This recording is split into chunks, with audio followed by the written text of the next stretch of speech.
What's up? What's up? Hi, everyone. What's I going love on, that people? intro, that newsreel intro. You do? Yeah. Why? Old school. Yeah.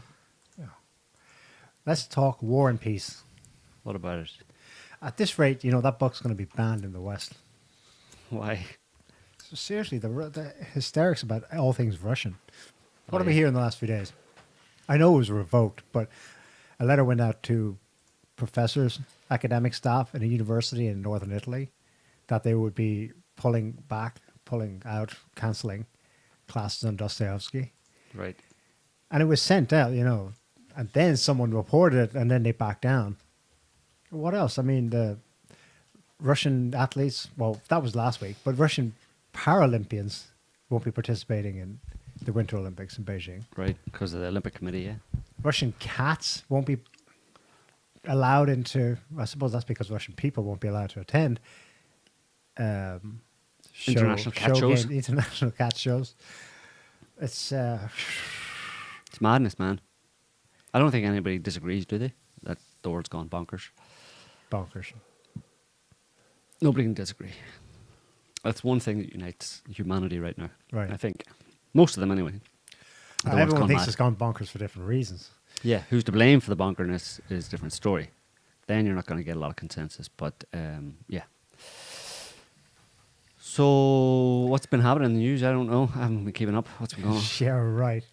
Joe's glued to the Twitter Huh? and Twitter sucks. Telegram. Yeah. That's one of the best places. If you want to get real info from Russia, or rather from Ukraine, from people who are actually trying to keep up with developments there. Mind you, even on Telegram, RT has been booted off Telegram, so is Sputnik, Ruptly, etc. Telegram was Russian-owned, but they sold it several years ago. Is that right, Scotty? Yeah, it was created by some dudes in Russia, I think, and then they moved to New York or something, and it became an American-owned company. But I think that's the one where the core developer team is still in Moscow. But I don't know. Like, I can't remember all the details. But yeah, it's not American. It was Russian to start with, anyway. To start with. Well, what do you want to do? You want to do a sit rep on what we think the status is in Ukraine?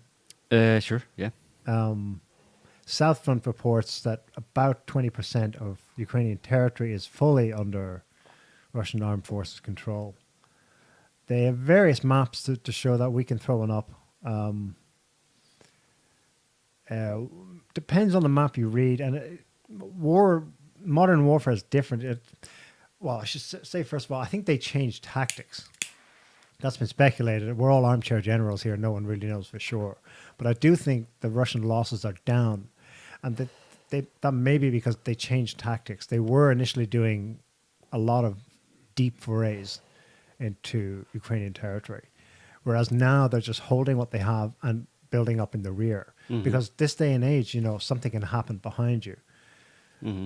They tried to take out as many, Ukrainian stores of man pads and whatever else was dumped in Ukraine prior to this happening, but they're obviously they didn't get everything in the initial airstrikes. Yeah. You got a map?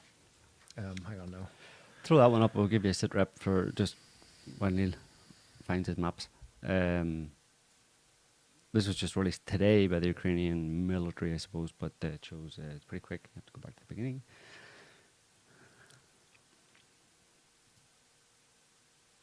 That was supposedly a Russian Hind helicopter Mi-24, like a military helicopter. Kind of strange, though. It was on its own.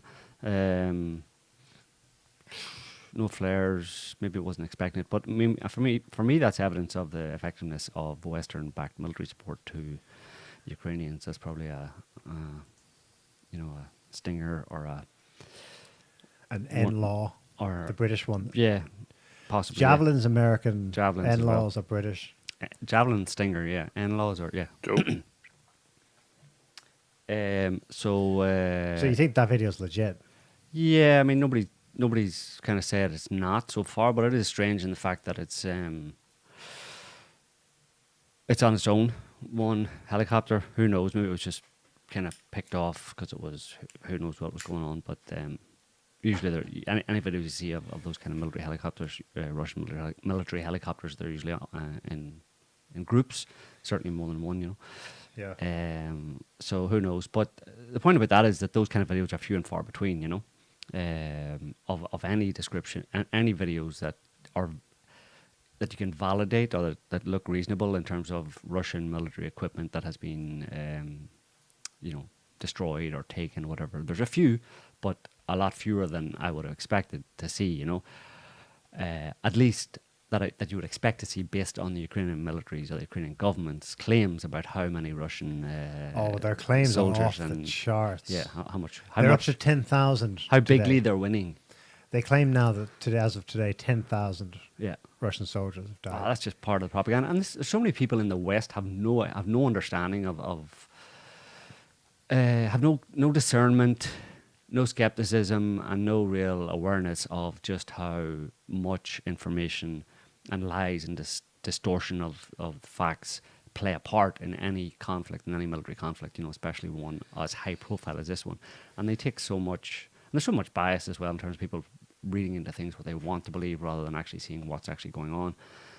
Of course, if you've internalized, like most people in the West have, the Western narrative, Western government and media narrative that this is an evil aggression by the Russians against the Ukrainian people, then immediately you're going to be for the underdog, the poor Ukrainian people who are being viciously attacked by Russia, according to the West.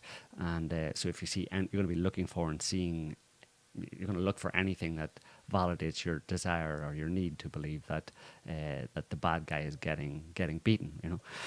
So it's a real minefield out there in terms of, for most people, in terms of, but a lot of people don't really care. They just want to believe what they want to believe, and that's the end of the story, you know. So what are you going to do? But here we try to figure out what's actually going on and understand what's actually going on and give a reasonable assessment of the situation, which invariably is far, far more complex, as most things are far more complex than the West would like, Western governments and media would like to portray, because they like to portray sound bites and simple black and white narratives, good guys versus bad guys, like they've always done, you know. Orange man bad, evil dictator killing his own people, just war, that kind of thing. A simple binary view of life and reality, which is bizarre that it passes off on people, because most people know that life isn't as simple as that. It's nearly always much more complex than that, in the same, you know, as above, so below, as in your normal, as in your personal life. So broad scale events in terms of relationships between nations and dynamics between nations, and obviously wars are very complex as well. But people, I don't know, are stupid. I don't know, maybe people are stupid. Anyway, I think they're susceptible to being stupid. Okay, well, let's give it that. But also a barrage. You got to. It's the extent to which you can fire something at them in terms of information, and it's nonstop. It's wall to wall, and it's so like we recognize it as over the top, but it will bamboozle most people in a target audience. It will stun them, and it's incessant. You know, it's day after day. I mean, and it's one thing after another. I mean, last week we talked about the Ghost of Kiev, fictional. What else was fictional from last week? The 13 heroes the of Snake Island. Snake Island incident, fictional. Didn't happen. There was one yesterday. Technically, it was 2 days ago, but it made yesterday's news cycle in the West. So all day yesterday, the reality, at least in the Western world, was that Russia was attempting to, and possibly had, set off the worst nuclear disaster, like Chernobyl times 1,000, when they deliberately and willfully shelled the largest nuclear plant in Europe, in the world, I think. In Europe for sure, but maybe it's used. Got Europe, six reactors on it or something. It's fiction. Yep. And a firefight took place there, definitely. Just tell me what I want to hear. Tell me what I want to believe. Don't tell me what's true. The headlines 36 hours later, universally, from Europe to the United States to wherever else will eat it up. They hope, most of the world, but I think they're going to find out soon. It's actually only about 20% of the world audience they have on their side. We were at Chernobyl level of the end. Yeah, for 10 minutes. Fictional. For 10 minutes in real time, but it produced a whole day's worth of reality, in quotes. Yeah. And most people only got like that little snippet. They saw it, they got afraid. Well, they have stuff to do. They've got to get on with their lives, right? So it's a barrage all day long. Right. And what else do you expect them to over and over again, to take home from that. Yeah. Did you get the map I sent you? There are others going out there, but I think, and there's probably increased it has increased since that. the red territory around sure, yeah. Ukraine. There has probably increased since. That's So this 2 is days 2 ago, yeah. days ago. So, Or but South Front, I 3 think, days, 2 days ago, yeah. South Front, I quote unquote trust because they although they almost certainly are a Russian outfit, they tend to understate successes and so on. They were consistent throughout their coverage of the developments in Syria, especially when Russia joined in 2015. They do tend to understate. They're not into gloating and so on and so forth. But anyway, here's a useful map. So that key point, you see the largest sections obviously are the southeast and the south. Those areas of red controlled by Russian forces now. A key thing that's going on at the moment is they're trying to link up Russian control of the two parts. And right in the middle there where the two arrows point, the red arrows, that's Mariupol. Mariupol is one to watch right now because the media is not lying to you when a humanitarian crisis is about to happen or is currently happening, because that city has been cut off from supplies of food, energy, power for the last 5 days. It's Water. got a lot of Ukrainian forces in there, at least a sizable portion of whom are extreme right nut jobs, Azov Battalion, Adar Battalion, etc. Yeah. Around it then it's ringed, it is surrounded, as the map shows, by Russian forces. Yeah. At 10 a.m. local time today, the negotiating group that was set up when they met last week in Gomel in Belarus between the Russian government and what's left of the Ukrainian government, they agreed that there would be a humanitarian corridor to allow residents of Mariupol, about 200,000 people, to leave and to head in the direction of that city in the center of the country, Dnipro. However, beginning at 10:01, they began shelling. Well, who began shelling? It's going to be reported in the West that the Russians did. There's video on the ground from DPR journalists and or DPR militia themselves filming events. They're available on Russian language Telegram channels, which are also translated into English, and they have videos. There is shelling taking place from inside the city outwards at Russian positions, and this began at 10 a.m. today. So the Kiev government, what's left of it, is saying one thing, but the opposite actions are taking place. Mm-hmm. That's almost universally across the board in Ukraine. It's most important to understand that now in Mariupol, because I suspect in the next few days, this will be the next horror story filling the news cycles all over the world. Yeah, and it's going to continue for a while because the Russians are obviously planning to dispense with this kind of slowly approach. So they will be forced to dispense with the slowly approach based on that kind of behavior by Ukrainian detachments or elements of the Ukrainian military, who are basically attempting to create as many civilian casualties as possible. So at a certain point, there's going to be no point in the Russians trying to prevent civilian casualties when the Ukrainians are trying to encourage them. Effectively to try and stop them, to make the Russians think twice about, do you want all this blood on your hands type thing if you attempt to, attack us while we've stationed all our artillery and we ourselves are right beside or inside residential buildings. And we're not allowing, as you just said, they're not allowing people to escape. Now, if people just think about that, I mean, the headlines were Russians shell, so there's an agreement today supposedly for 10 minutes between the Ukrainians and the Russians for a ceasefire in order to allow humanitarian convoys to leave Mariupol, Kharkiv in the north and Kiev. But then, particularly in Mariupol, they announced that, ceasefire is not happening. This 10-minute long ceasefire isn't happening because the Russians are shelling the convoys as people try to leave. Russians are actually attacking them. That's I would just appeal to people's logic here. Yeah, it's completely strategically nonsense. it's against what Russia wants to do. Russia wants the civilians out of there so they can attack. They can deal with the Ukrainian military. That's their only goal. The Ukrainian military and the political elite, and all of their kind of like anti-Russian, somewhat right-wing, very right-wing, Nazi-type fascist friends. They have no beef, no problem with, as Putin himself has stated, with the Ukrainian people. They don't want to kill any of them. They don't want to reduce civilian casualties as much as possible. But the Ukrainians want to increase them as much as possible because it makes Russia look bad and it can put pressure on Russia. So anybody who's shelling or stopping civilians leaving towns and cities in Ukraine, it's the Ukrainians. Whoever, if you want to answer that question, who's doing it, it's definitely the Ukrainians, not the Russians. Well, the DPR people who are there outside Mariupol claim as well, in addition, they observed a residential building was leveled, was blown up from the inside. It was rigged with explosives, and they fear that people were in it. Yeah. So there's that kind of thing. That's more than just, taking advantage of the crisis of crossfire. I mean, there's a willful element at work here as well. That's just beyond sick. Yeah.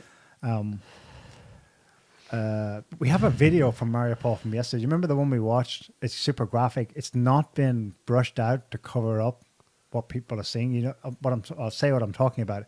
It's a video of the outskirts of Mariupol, either last night or the night before. It's dark. 2 nights ago. It's a couple. Apparently they're husband and wife, and they're trying to leave, and they get to a point where there's cars and there's people shot dead in the cars. They were people attempting to leave Mariupol. Do we play it? It is on Twitter. It's not been taken down from Twitter yet. YouTube mightn't like it. Let's not then. We'll put it in the show notes. Yeah. For anybody who wants it's horrific. And it's verified insofar as the couple in question, the video cuts off the recording when they themselves come under fire and is screaming. You see here a woman scream, and they're back in the car. Video ends. It was later reported that the man made it to somewhere, Berdiansk or somewhere. But his wife was killed. She was killed. So... if you just go on that point, just go to the Sky News link there, Scotty, and see if you can get that video to play. It's a few minutes long, but it's interesting. It's on that same topic or same point that you're addressing there. Will that video play? By the magic of technology? Or, yeah. Well, they put a warning up. But there's nothing. The Ukrainian people are being attacked from the air, from artillery, from ground troops and tanks.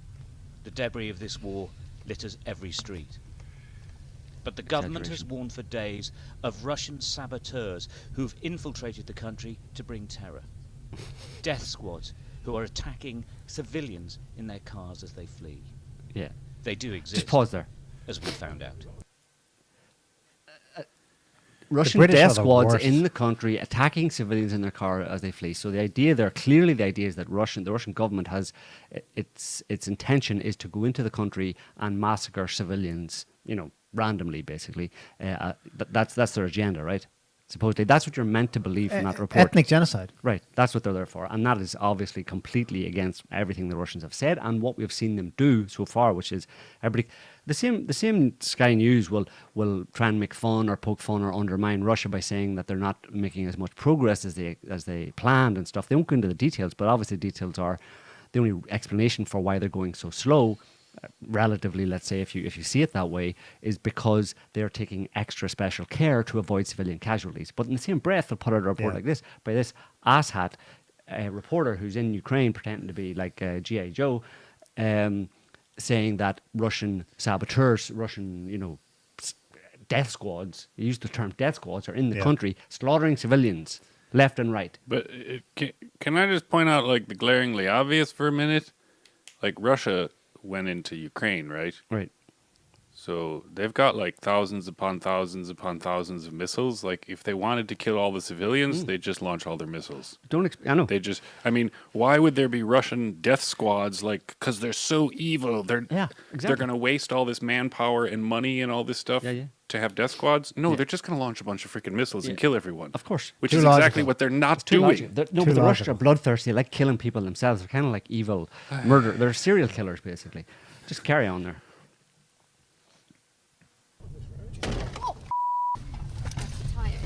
That was a bullet. That was a bullet? No, it wasn't a bullet. Something blew up under us. Something blew up under our car. Oh, there's a big... Okay. Oh,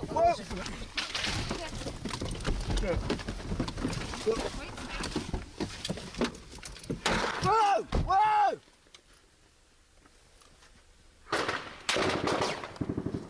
What?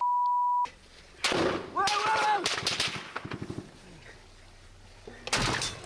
Whoa! Whoa.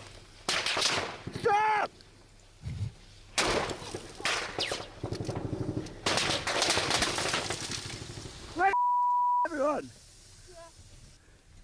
We think it's a Ukrainian checkpoint and a mistake, so we identify ourselves. British Of journalists! course, they're shot up by Yukis. Journalists! Journalists! Journalista! Can anyone? You alright, Stu? Journalista! Is everyone okay? You okay, Dom? Journalists! Somehow we have to get out of this, but the rounds keep coming. It's a professional ambush. The bullets just don't miss. Whoa! Andre! Whoa!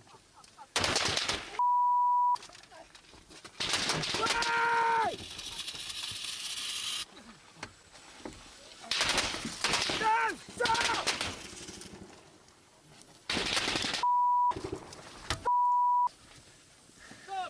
Stop! Journalist! Where are you I'm going? hit, but escape the car, and with producer Dominic van Heerden, we make our way down the embankment.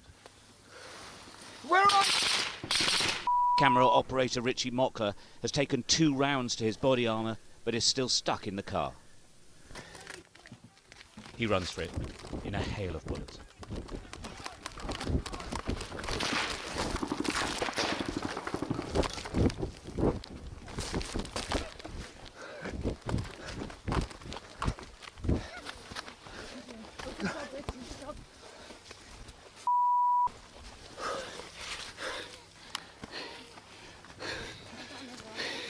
Anyway, Stuart? Come on, Stuart, I'm rolling. they get into a The 5 of us. hangar basically, and then they're fine. But the point is, again, in keeping with a big part of the Ukrainian tactics here, anti-Russia or against Russia in this war, is in the domain of information and is in the domain of making Russia, validating the allegations that are blanketing the airwaves in the West, at least, that Russia is an evil aggressor who's in there killing people and stuff. The Ukrainians are fully on board with that, have been really providing as much evidence as they can to support that, making up evidence for the most part. But they would love to see a bunch of Sky News reporters from the UK killed, right? So, on balance, you got to just make a judgment there. Who's most likely to benefit from dead civilians and dead, especially Western journalists, let's say, in as part of Russia's invasion of Ukraine. Well, it's obviously the one who's going to benefit is Ukraine, and Russia's it's going to be a propaganda blow for Russia. So the idea that the Russian forces would, try and kill, open fire on, who it is. And if they know Right, it's journalists, right. continue to. right, is ridiculous. It's nuts. It's Isn't it ridiculous. creepy how he's creepy, whatever word you want to give it. He's there narrating a version of reality, and actual reality intrudes. You know what I mean? He's Yeah. there saying, "I'm setting the scene for the horror that Russia's doing," and the side he's speaking up for nearly kills him. Right, yeah. But that's journalists are generally stupid, as a general rule. They're the Western mainstream media journalists. British journalists, especially. Oh my God. They're the purveyors of lies and propaganda, especially in war, and they believe it themselves. A lot of them, and they end up in situations like that, and sometimes they get killed, and they have no idea that in their last breath they'll curse Russia as a Ukrainian soldier standing over them, who just shot them. Go to the CNN one there, Scotty, to see if you can get it to play. What are you doing? Just responding to somebody on the chat there. CNN. Where's CNN? I just sent it to you. Ah, See if that'll play. no. Is that one of those stupid things? Anyway, that's another one. Russians turn barrel of their tank on reporters trying to get out. That was, you can see that, I think you can see that it's a Russian tank or whatever, but the point is, these people are leaving. It's an ITN, he's actually an Irish guy, John Irvine, ITN reporter, and CNN carried it, and the Russians are worried. They eventually let them through, but they're concerned probably that, and there's another tactic of the Ukrainians, is that Ukrainian special forces will be in the cars of the few that they let out or few that get out. They'll be in cars. Without Masker- electricity, There water we go. or fuel, we could no longer report from inside Mariupol, so we decided to join what would be the last convoy to escape. The city has a large Greek community, and Athens had tried to secure safe passage for a ragtag of Greek diplomats, citizens, and foreign journalists. With Mariupol just 5 miles behind us, tanks suddenly appeared in the mist. We hoped they were Ukrainian, but they were not. We filmed the Russians as surreptitiously as possible. I can count 4 Russian tanks. Thankfully, the crews at the minute appear to be quite relaxed. They're not shooting at you. Somebody from our lead vehicle So has they're gone Russian. to have a chat to convince them that we are who we say we are, an innocent convoy leaving Mariupol for safety. You can see the Z on one side of one of the tanks. I can anyway. They're definitely Russians. At one point, the tank turret turned our way. Wow. We were staring down the barrel. It's not clear what spooked them, but something definitely did. And tell you suddenly what some spooked of the them. Russian soldiers to the right and left of the tank were kneeling and aiming their rifles at our convoy. Yeah. I'll tell you why. It's pretty obvious. Stupid. Thankfully, the situation eventually calmed down. They then checked our IDs, searched our Off we vehicles, and allowed us to proceed. Okay. It took a while to drive So to just. So why do you think they'll be doing that? Because Mariupol is completely... Anything coming out of Mariupol at the moment, especially in that situation, can't be trusted. No, yeah. Well, no. The point being that they probably already have experience, and they're checking. And this guy can't draw that conclusion because he's an idiot and he's a noob, basically, and he's just, you know,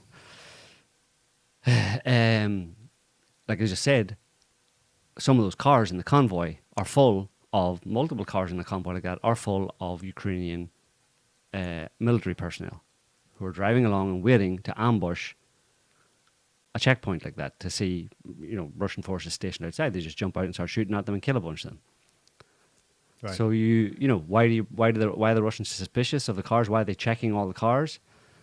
Because that's a tactic of the Ukrainians. So it's a no-brainer. But to then kind of parlay that into, you know, this means that the Russians are shooting civilians is nonsense. You know what I mean? It's just it's so ignorant and so stupid, and it exposes a complete ignorance of how war actually happens and the intricacies of war and the dirty tactics and all that kind of stuff. You know, because it's all about good guys and bad guys, right? Shiny white good guys and evil black bad guys. You know, and it's just ridiculous. The reporting on it is absolutely ridiculous. It's like a child's version of war, and that's what you're getting from the Western media.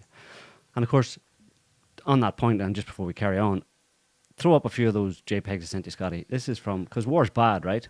Everybody knows this war is really bad, and any war. Well, we think any war is bad, or well, maybe not every war is bad, right? At least it hasn't been in the past. If you just throw up, throw up Washington. That's actually an important point. Just before we carry on, Chicken Kiev is being renamed. That's a serious blow to. Supermarket chain Sainsbury's is renaming its Chicken Kiev.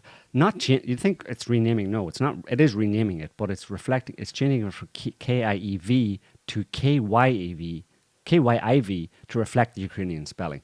That's a serious blow by Sainsbury's supermarket chain in the UK, and it's also dumping Russian standard vodka and Russian sunflower seeds from its shelves.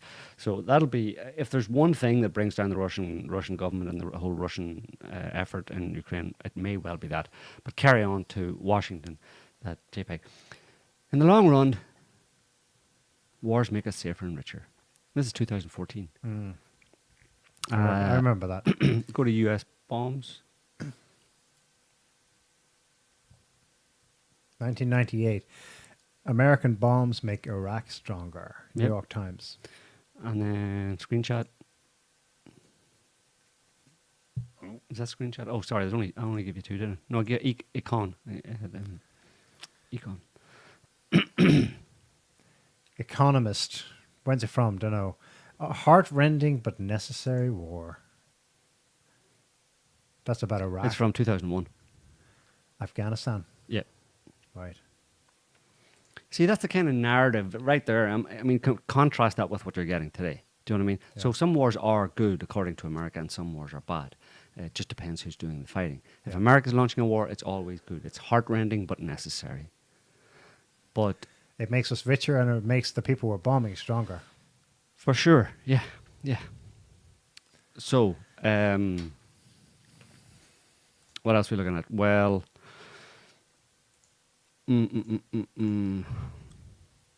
let's do the Washington Post article, just to give you a background on this, to show just how manipulated you are being and have been over the past months.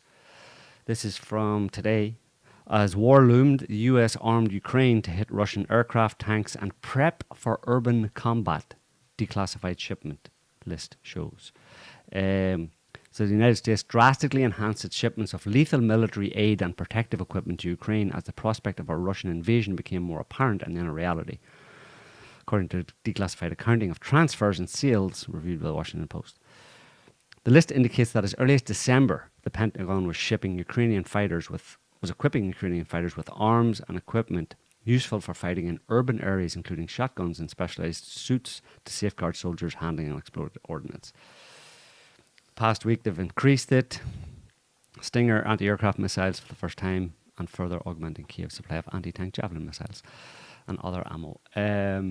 So this is December, so what's that, 3 months ago? So 3 months ago, when the whole Russian build-up was just really beginning kind of thing, or just getting going, the US was already sending equipment to Ukraine in preparation for urban warfare. Yeah. They knew exactly what was going to happen. Remember what Putin said at the time. He told Macron, I think in December, that please, this needs to stop. Weapons are being dumped into Ukraine. Mm-hmm. And that's when he said, I want to talk. I want guarantees that you will not do something in Ukraine. Mm-hmm. Now, who did it first? They're presenting it as if the Americans did this in response to obvious signs of an invasion from Russia. Mm-hmm. Who knows? But the stuff they're talking about means that they knew Russia would have overwhelming superiority. Ukraine would never win this war. Mm-hmm. But they could make a hell of a mess for Russia if they dumped anti-aircraft and anti-tank shoulder-held Stingers, Javelins, NLAWs into Ukraine, as many as possible. Now, that report says Not something like... just that. They could make a hell of a mess for the Ukrainian people, not for Russia. Yes. Primarily for the Ukrainian people. Because what does urban warfare imply? Urban warfare means going in urban areas and attacking, fighting, shooting between two forces, right? The Russians and the Ukrainians. But that will only happen. Russia would only do that if it had to do it. And the reason it would have to do it is because there was civilians in the buildings. So that them prepping the Ukrainians for urban warfare is evidence that they were also planning and are probably advising the Ukrainian government, not that they need much advising, to not let Ukrainian civilians out. If America wanted to and the Europeans wanted to, they could put pressure on the Ukrainian government to make sure that humanitarian corridors that Russia has proposed were open and as many people as necessary left that particular area. But they're not doing that. And instead, months ago, they were planning for urban warfare. And like I said, urban warfare requires, in this context, requires there to be civilians in major cities. Yeah. Because there won't be any urban warfare if there's no civilians in it. If it's just a bunch of Ukrainian military ensconced in civilian buildings that are otherwise empty, they'll be blown up Yeah. from the air or from a great distance away. Yeah. Yeah, I think that this was key to understanding why Putin and the Russian government they gave up seeing this as the pretense of this is us and Ukraine. This is a proxy war. Of This course. is Syria Absolutely. all over against Absolutely. the Pentagon and the British Armed Forces. This is a proxy war between the United States, Great Britain primarily, and the Russian government in Ukraine. Right. It's being directed from the Pentagon and London. Mm-hmm. It's being funded, fueled, etc., etc. The propaganda is all from the sock puppets, cyber warfare divisions in the United States, in the United Kingdom. That's why they just didn't care. Okay, you win the info war. Go ahead. Tell the world whatever you want. We know what we're up against. Mm-hmm. And we're going to carry on. Talk to us about that Southern gentleman. Southern God gentleman. almighty. Lindsey Graham yesterday said something incredible. He basically called for Putin's assassination indirectly by the smart Southern gentleman that he is, made a clever, in quotes, reference to Julius Caesar's assassination by pleading, are there any Brutuses there in Russia? Or maybe a Colonel Stauffen, whatever his name was, the guy who attempted to assassinate Hitler at the end of World War II. Any Brutuses in Russia? He's basically called for Putin to be assassinated. Since then, the U.S. government's officials, no, we don't support this. Don't be doing that. Even Boris Johnson, no. But he's doubled down. Lindsey Graham doubled down. He went on Fox yesterday. Mm-hmm. Do you want to hear what he said? Yep. God.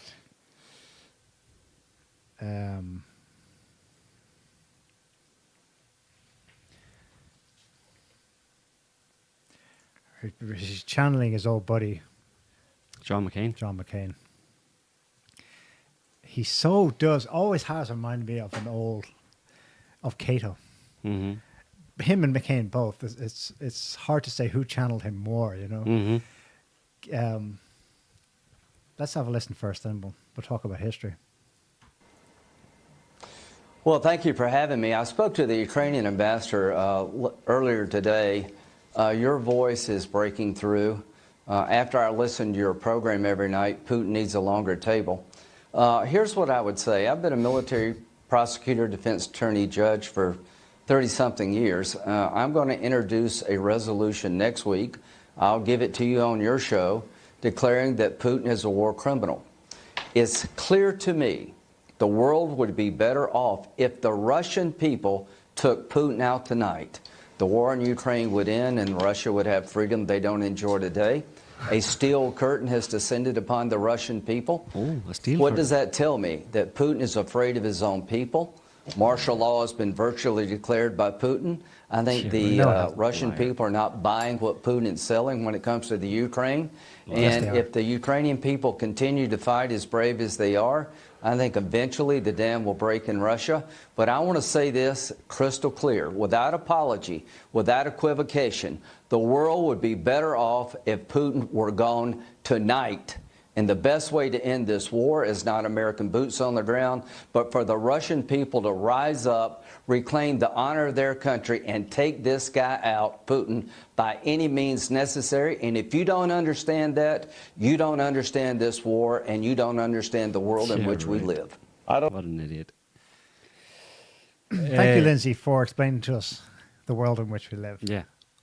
From Lindsay's. Of From course, Lindsay's brain. he doesn't realize it, but what he gives away is that he is in the position of, in historical terms, one of the optimates, one of the establishment people in the late Roman Republic who hated Julius Caesar with a passion. And of course, Julius Caesar has come down to us today in history as an evil tyrant, right? He's the guy who turned Rome from a beautiful democratic republic, in quotes, into a tyrannical empire. It's total BS, of course. Right. Anyone who's actually looked at Caesar and looked at what he really did versus what he really said, he always did what he said we were going to do. His actions always matched his words. He's actually a remarkable man in history for that fact. Right there, you've got this. You do indeed have a historical parallel with Vladimir Putin. Mm-hmm. His speeches from day one, his actions from day one, his warnings from day one are unbelievably consistent. Mm-hmm. So Lindsey Graham he doesn't know it, but it's a glorious moment actually in clarifying the significance of what is going on here. For those Now, with it's eyes not- to see. with those with eyes to see, it's not obviously the same. This is not a standoff. This is not a civil war within the empire per se. This is an outside. Another historical parallel, I suppose. Well, they call it a civil war, right? But it was basically Caesar deciding that the corrupt optimists, the corrupt elite at the time, had to go. That they were working against the interest of the people and the country, the empire at the time, or they had to go basically. And he was taking. Well, he wasn't so. It ended up being like so. Right. He was never so total. Look at how Putin treated oligarchs. He definitely drew a line with some of them. He may indeed have ultimately been the arbiter of whether one or two of them lives or dies. Who knows? But he definitely drew a line in terms of, no, you will pay taxes. Yeah, exactly. You can do whatever you want up to limits. Right. Caesar did the same thing. He never said the optimists, the establishment is going to go. I'm going to uproot everything. They hated him for far more ideological reasons. He was never going to take all their money and just disperse it to all his soldiers. No, but he was taking power away from them and their ability to dictate the course of the country or the world at that time, the Roman world. You know, he stepped in and took control, took power. Yeah. And that, in a way, on a global scale, it's a check at the very least in terms of what Putin is doing. It's crossing the Rubicon, right? That's when Caesar crossed it. That's what they've been using, and it really is that on a global scale, where it's a kind of like a step that has been made, where it's pushing back against the established orders of the corrupt established powers of the day, and taking a step across a line where it's like you're set on a course there where there's a clash coming, and it's going to be difficult and bloody and stuff, but who knows and who's gonna prevail at the end of it. But in the case of Rome, Caesar prevailed, and they're using the same terminology here. Right. And even Lindsey Graham, he didn't say it in that video, but he said, "Is there no Brutus in Russia?" So he's basically saying you're like Caesar.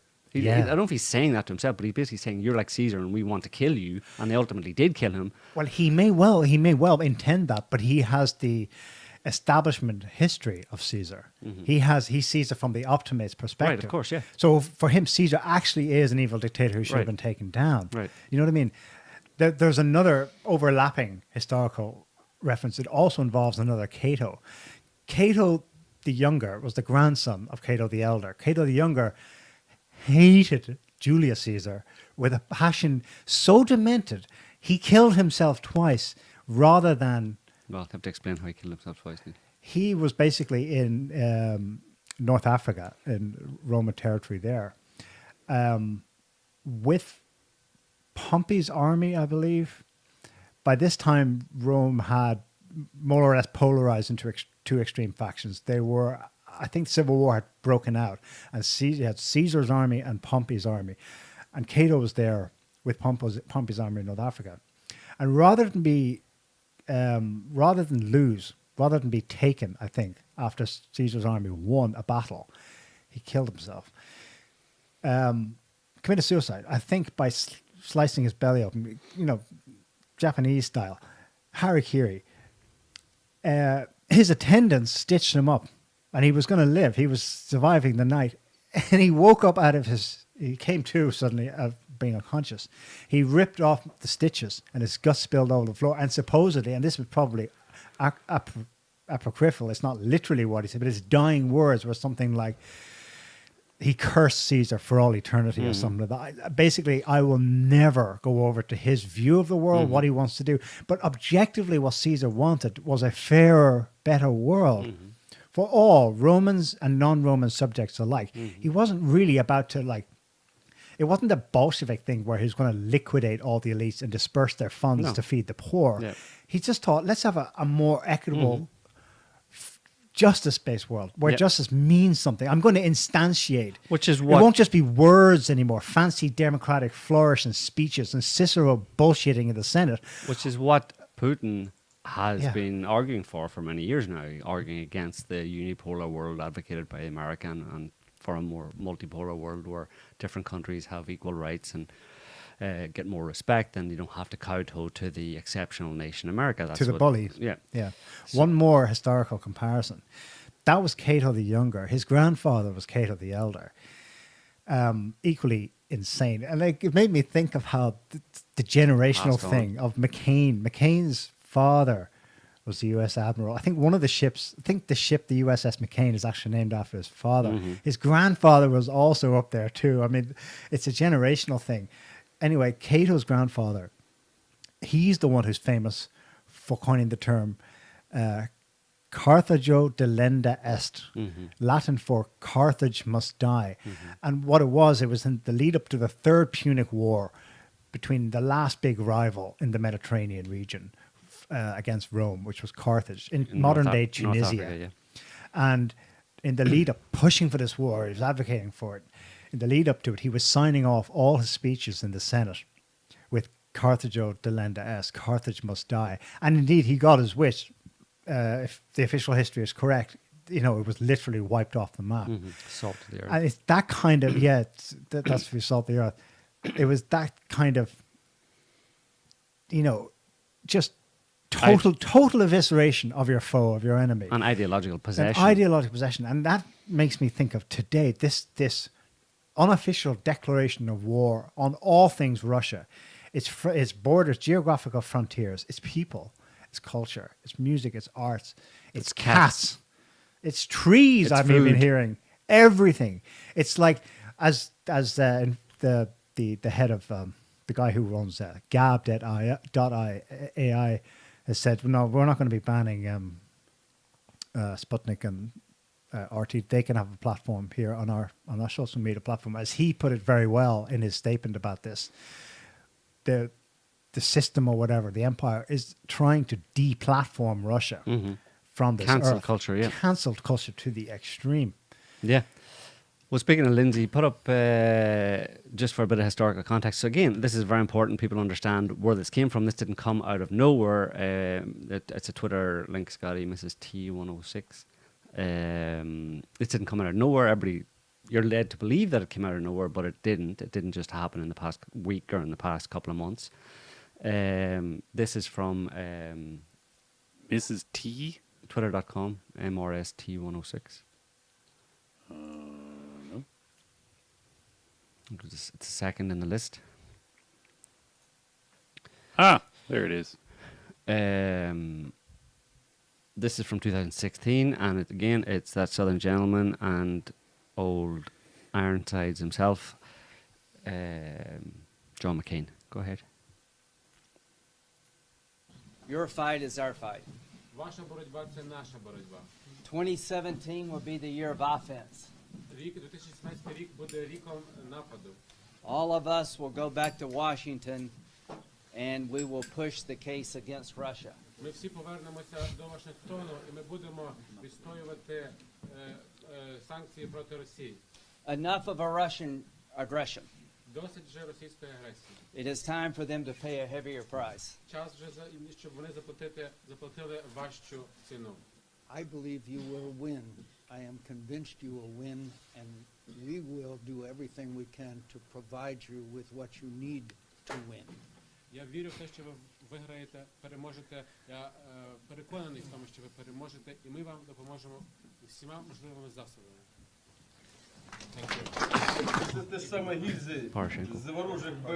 I almost It's a love in, I don't know.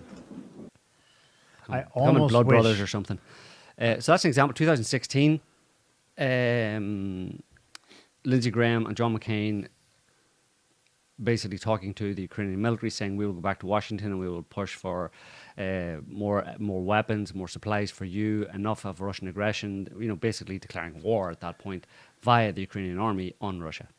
Yeah. In 2016. So anybody who's just waking up to this now, get a grip. Yeah. This has been in the making for many years. I almost wish McCain and Brzezinski were still alive to see this. Well, speaking of Brzezinski, go to the YouTube. Almost wish. Go to the YouTube link just after that. It's I don't know, Anthony. There you go. This is just to put side by side with that, and for people to understand, will understand. You can kind of U.S. jump National forward, Scotty, Security with Advisor 36 seconds. Brzezinski Or 30, flew to 30 Pakistan no, to sorry. set about rallying 20 resistance. seconds. That their struggle will succeed. Of their deep belief in we know of their deep belief in God, and we are confident that their struggle will succeed. Die weten moet dat patasta. Dit is zo gammelsman You know, that land over there is yours. You'll go back That to land it in one Donbass. day because your fight will prevail and you'll have your homes and your mosques back again because your cause is right and God is on your side. Your fight against the Russians, I mean, it's parallel. There's 30 years between those two. With the Pakistanis, And here you have a would be to make U.S. the who Soviets was the Secretary bleed of State at the time, whatever. for as much and as long. Yeah, ignore him. And the only difference between then and today is that Russia has probably taken into account that Ukraine is full of anti-aircraft equipment. Well, Manpads. has been filled up, yeah, and is in the process of being filled up. But it's exactly the same. You know, Brzezinski saying, you know, to the Afghans, you know, that land over there that the Russians took is yours and your fight is just, and we will supply you with all the weapons you need to take down the Russian army in Afghanistan. And 30 years later, Lindsey Graham and John McCain were saying exactly the same thing in 2016, and then jump forward to today, and Lindsey Graham is saying somebody needs to assassinate Putin. So, you know, if you're not able to look at this from a Russian perspective, and you're not able to understand the history behind it, then forget about it. You know, okay, go ahead and bullshit on Twitter all you want and say, you know, I stand with Ukraine and buy a T-shirt and stuff like that.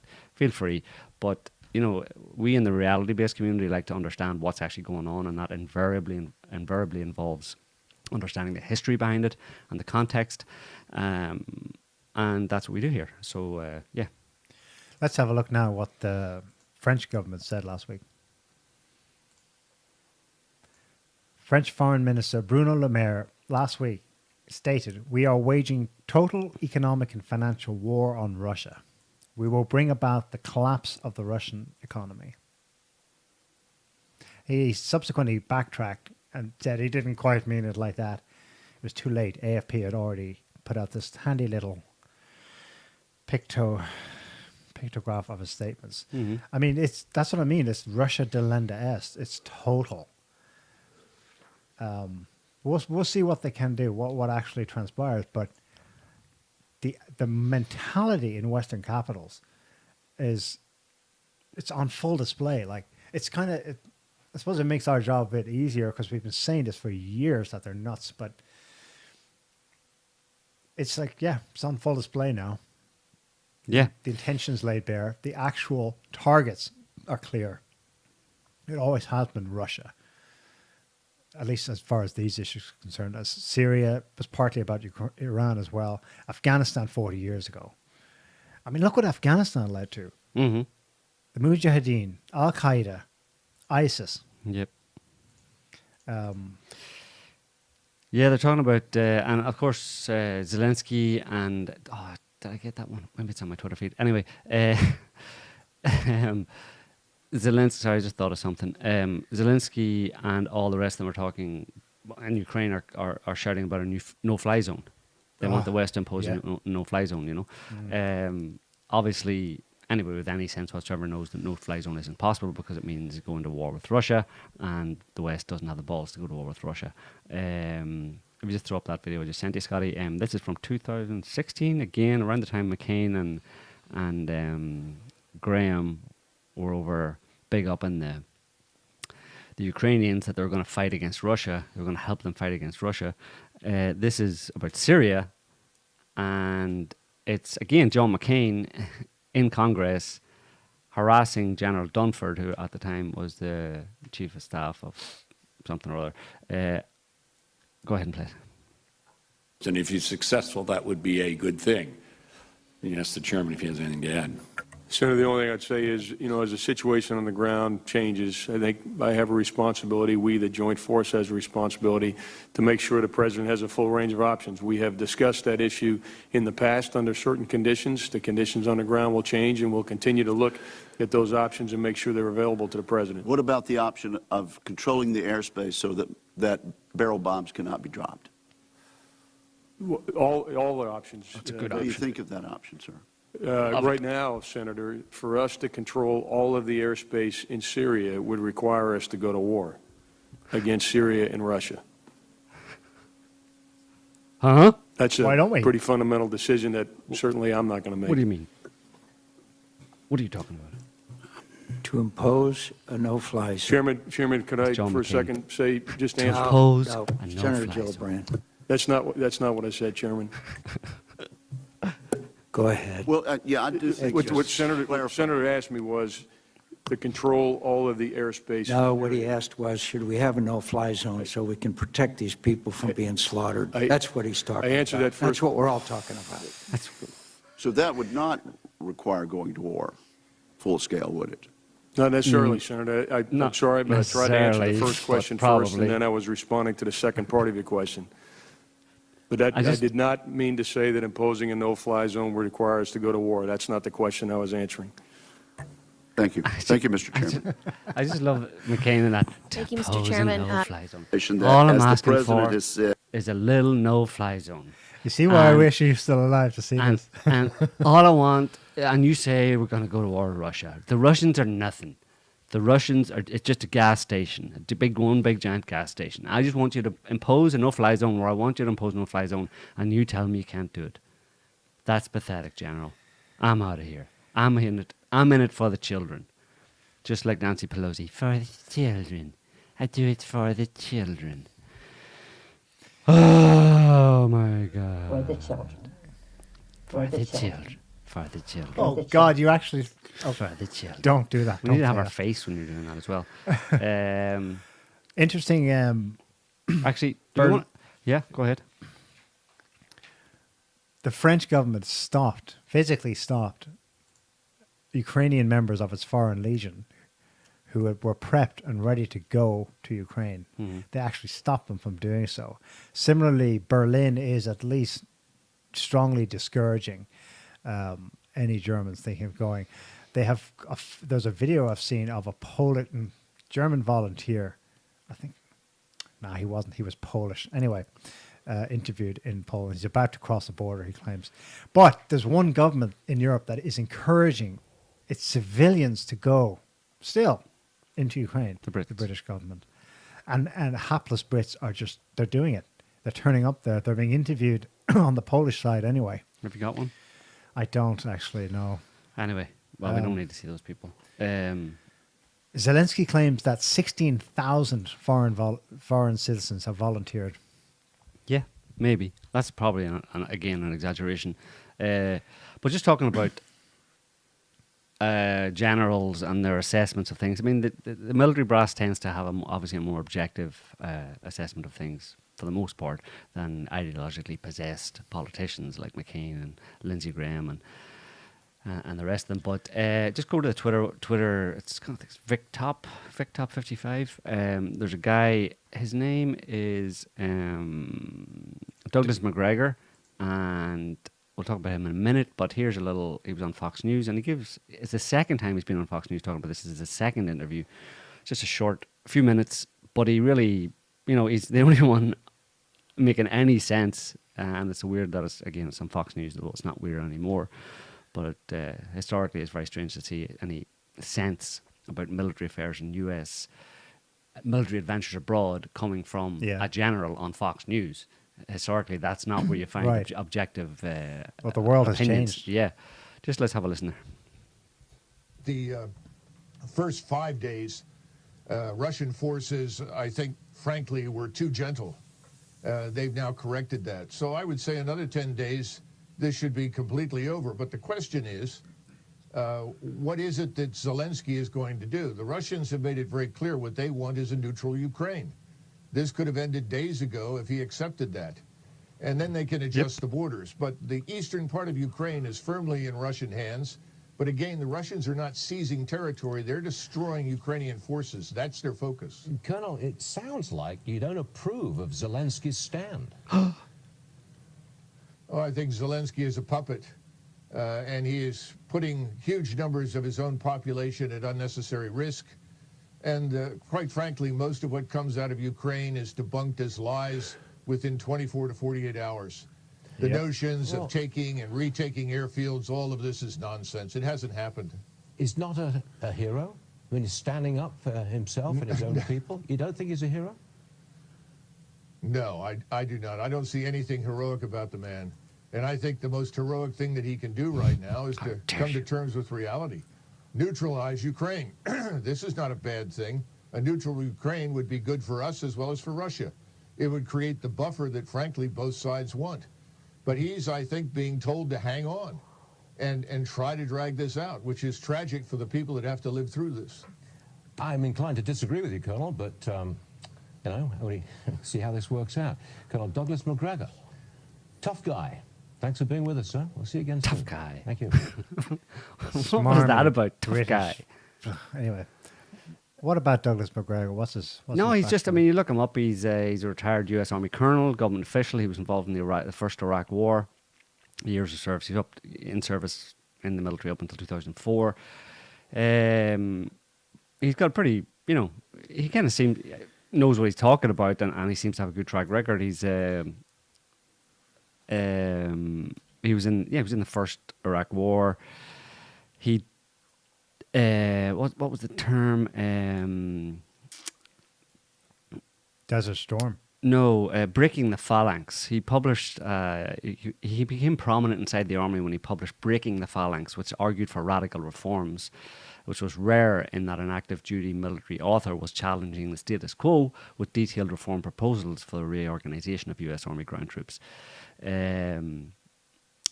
it got. He was recognized as a kind of forward, kind of smart thinker, basically, and this is on his Wikipedia page, basically. There were some military exercises or something that he did where he did. It was more than once, but he basically November 1993 exercise at the Army's National Training Centre at Fort Irwin. Lieutenant Colonel McGregor's unit vastly outperformed his peers against the opposition force. The series of 5 battles usually ended in 4 losses and a draw for the visiting units. McGregor's unit won 3, lost 1, and drew 1.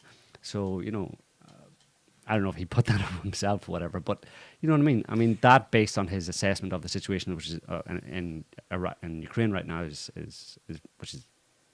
seems to be much more objective than anybody else's take on it, and his kind of history at being, he probably thinks like a Russian. He knows what he knows what he's talking about, basically. He probably thinks like a Russian. Probably. I mean that in the good sense of that, because if you think back at how the U.S. conducted its wars, I mean, how many did they lose in Iraq? Officially, it was 5,000. Yeah, probably. That was probably way understated. 30 or 40. I mean, they absolutely botched it. I'm not just everyone knows they botched it strategically, because what was the point of it all in the end? But I mean from the military point of view. It's just, the waste is just unbelievable. The waste of U.S. lives, the waste of resources, of course, Iraqi civilians as well. And yeah, that applies to Britain as well. Guess who's calling for Nuremberg trials for the Russian government? Gordon Brown and Tony Blair. Oh, Tony Blair. Sir Anthony. Nuremberg trial for Tony all by himself. A special Nuremberg trial just for Tony Blair. Yeah. Did you see the...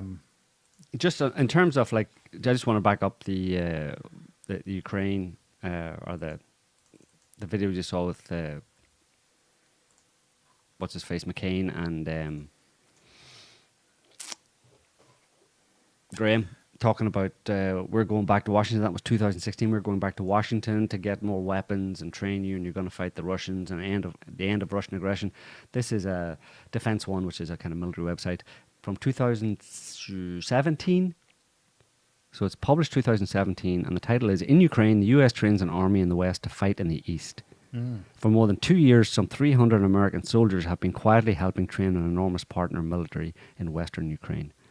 So basically, since 2015, so the U.S. has been training, arming, and funding because Ukraine is broke. The Ukrainian military for, at this point, 6 years.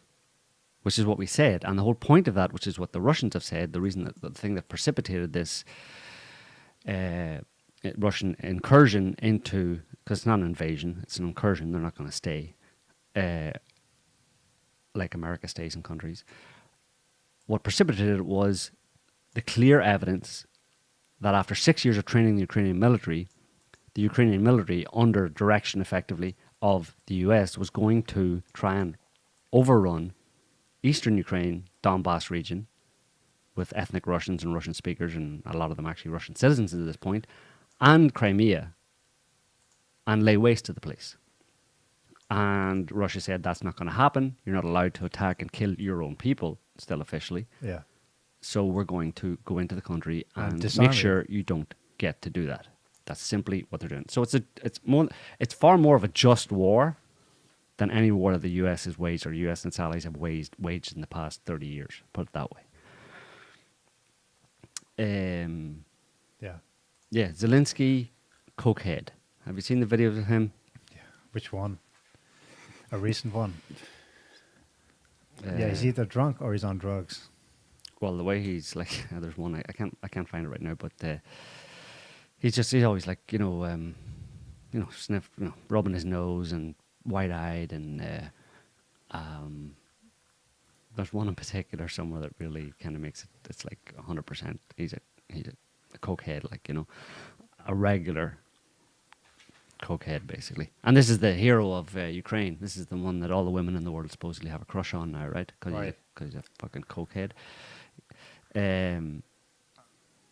Anyway, yeah. So just about the other aspect of all of this is Russia's claim, what, demilitarization, but it was also denazification. Denazification. Let's go to, here's some Wikipedia pages just to update you on the kinds of people in the system, in control, particularly of the military and, government policy in Ukraine. Go to Troyan, Scotty. Did I send you those? I think I sent you those, didn't I? Adam Troyan? No, I didn't. Maybe I didn't send you those, actually. I'm going to send to you now. Oh, shit. Oops. So this is we're just going to look at some of the people, and this is just a quick look because to try and give you a kind of an overview, but it's so complex, and there's a web of these kinds of people and these kinds of organizations in Ukraine, in positions of power in Ukraine.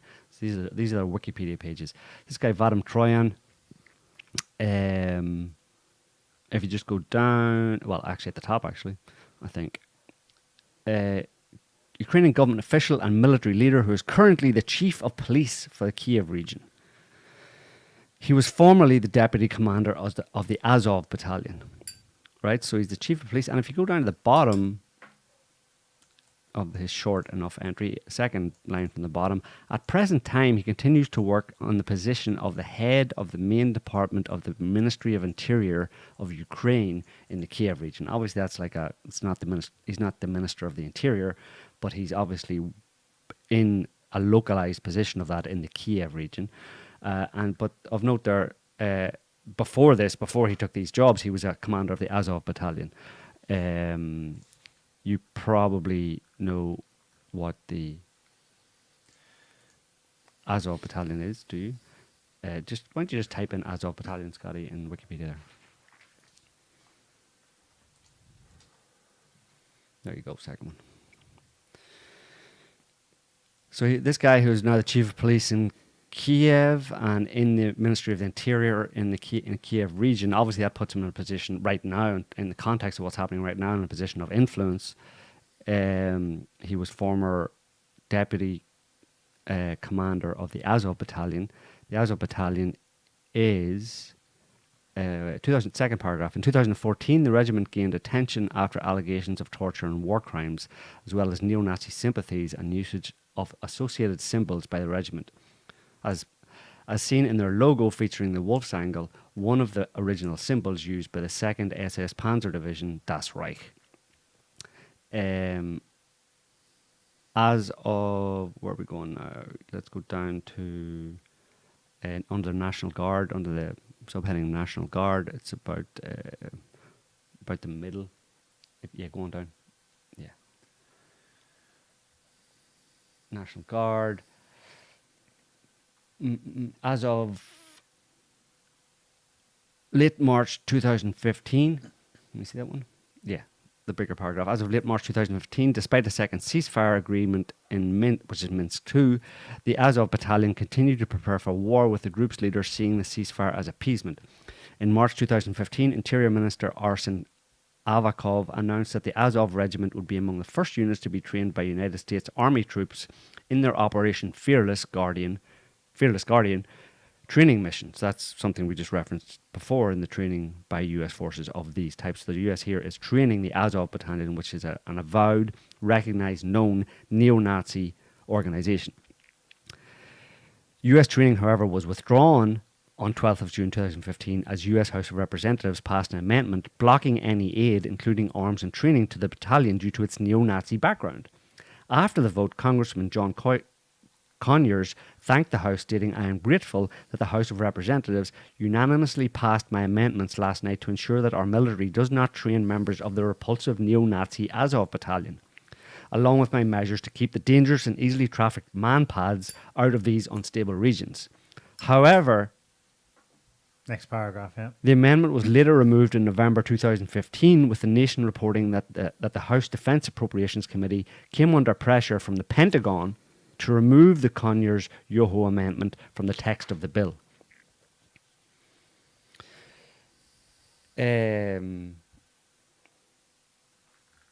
Somewhere else, search for Beletsky, Scotty. It's not very long, but Biletsky. There you go. The regiment's first commander was Andrei Beletsky. Beletsky stayed out of the public spotlight, working on expanding Azov to battalion size. In summer 2014, he took command of the unit.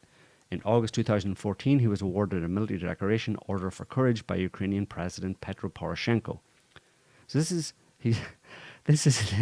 Poroshenko, who was kind of shunted into power effectively by the Americans and was the American darling after the coup in 2014. He awards this guy, the founder of this neo-Nazi battalion, basically part of the Ukrainian military, with an Order for Courage. And he was promoted to lieutenant colonel in the Interior Ministry's police forces. So again, this is the founder of the guy, not the guy who's there now, but the guy who's the chief of police in the Kiev region was the deputy commander of this battalion. And then, just according to the Daily, is that part of the next? Well, anyway, according to the Daily Telegraph, the Azov Battalion's extremist policies and professional English social media pages have attracted foreign fighters, including people from Brazil, Italy, United Kingdom, France, United States, Greece, Scandinavia, Spain, Slovakia, Czech Republic, and Russia. About 50 Russian nationals are members of the Azov regiment. The group has used Facebook to recruit far-right individuals from other countries within Europe. Get this, in 2019, under Facebook's Dangerous Individuals and Organizations policy, support for the group was not allowed. Although this was temporarily relaxed during the 2022 Russian invasion of Ukraine. Now, I got banned for 5-6 days from Facebook recently for putting up an image of that battalion with a swastika. Right. So it was banned by Facebook. That battalion was banned. So me putting up a picture of them, well, support for them was banned. So me putting up a picture of them with a swastika and saying something not nice about them on Facebook should have been cool with Facebook, right? Right. Except that the ban on supporting them was temporarily lifted just recently since Russia's incursion into Ukraine. So therefore, Facebook banned me for throwing shade at the neo-Nazi swastika carrying Azov battalion. Does that make sense? Yes, it does. Good. You have to explain. If it to you're me someday. Facebook and you're part of the war against Russia, it's all justified. Okay. Yeah. Well, actually, that's not all. I've just got a little bit more. Ehor.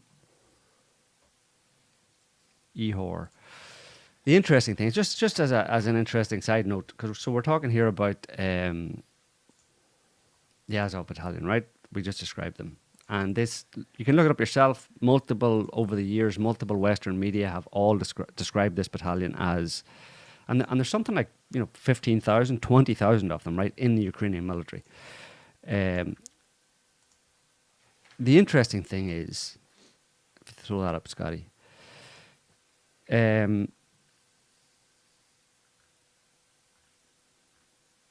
this guy, you know him?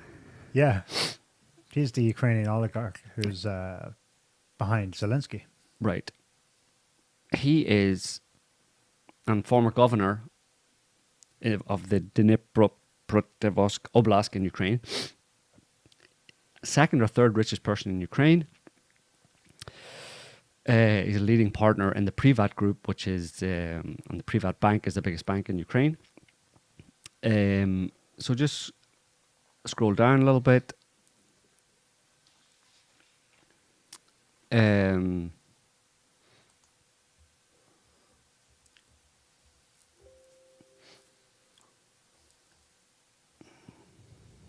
Is it control?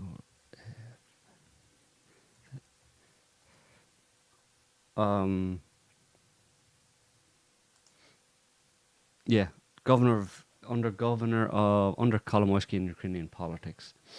Down, yeah.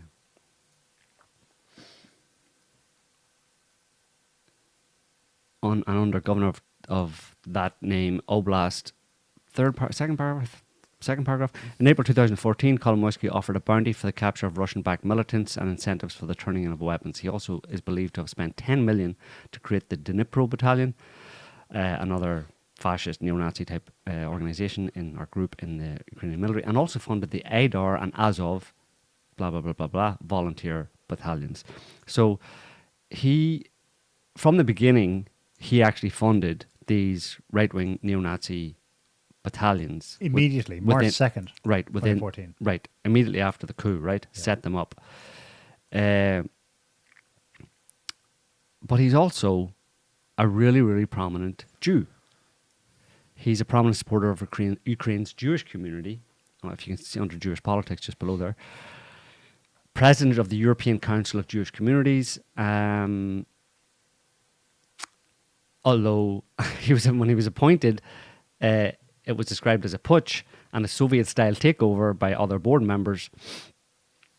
And he went away and founded the European Jewish Union. So he's like basically an uber Jew, right? He's a super Jew in the sense of he's super supportive of Jewish things. Right. Jewish, whatever things rich Jewish people get up to, right? Jewish communities, promoting Jewish interests around the world, etc., etc. But at the same time, he's funding.